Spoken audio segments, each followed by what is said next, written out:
Well, just a couple of things to talk about. Obviously, a big vote, I think, is happening in the next little bit. Maybe it's happening now, and I just don't have the news on in my studio. But the government has been shut down for a record amount of time.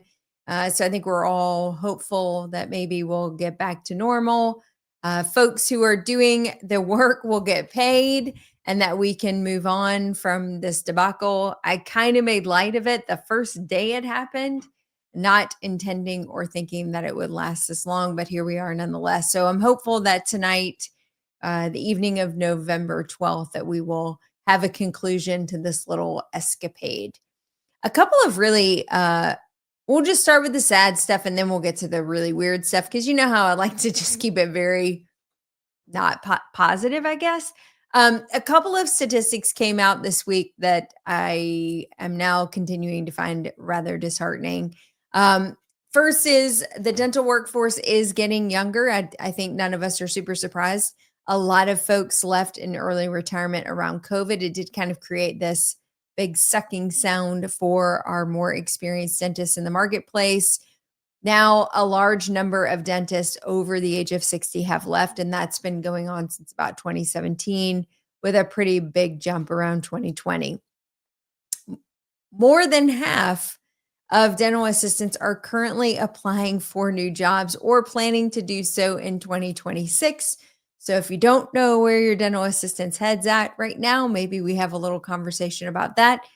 And about 12% of dental hygienists are also doing the same. They're either currently applying for new jobs or planning to do so in 2026. This just continues to show the volatility in the dental workforce and how a lot of movement is happening within different practices as folks are changing jobs for commute, work life balance, and pay.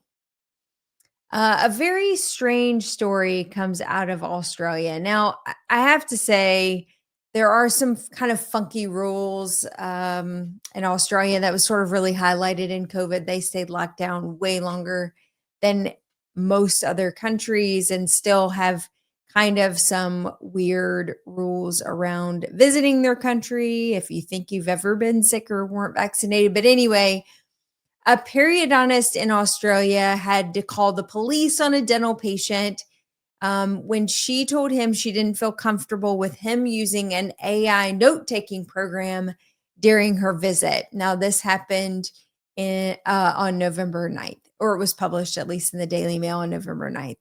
So the periodontist sat down, was doing an exam with a patient who came to him for a toothache. He indicated to her at that time that he wanted to use an AI note taking apparatus, which I think we all know some of the ones that are on the marketplace today. She declined, saying she wasn't comfortable with that. He was a little bit disgruntled, but went on, did a quick exam, made a determination, wanted to refer her somewhere else, and then brought up the AI note taking thing again. And at some point, this escalated into an ordeal in which the police ended up being called. It actually seems to have de escalated as fast as it escalated. The police got there and found it all very comical.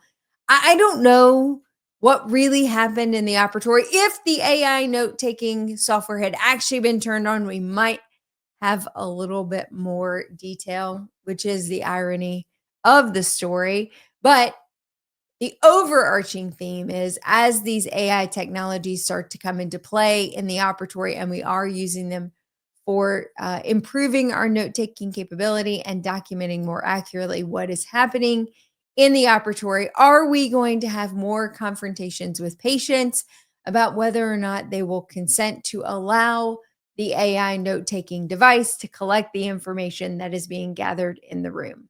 And with that, that's the news.